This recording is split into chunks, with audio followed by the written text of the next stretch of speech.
سلام دوستای گلم، معرفی داریم.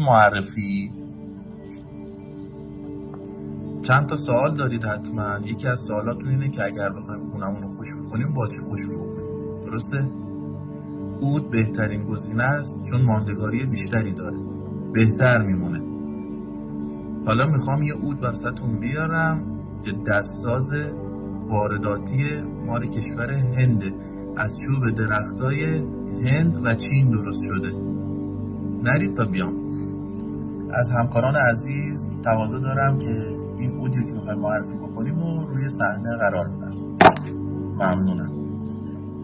این عود اونتا یک رایحه خوشبو کننده داره، شادابتون میکنه و احساس آرامش میده. زمانی که این عودو میذارید میخواید بو بکنید، همین که بو به مشامتون رسید میگید عجب بویی، چه احساسی. شک نکنید بین 20 تا 30 شاخه هم داخل هر بسته بندی هست که میتونید لذتشو ببرید. واقعا توصیه میشه این عود توصیه میشه.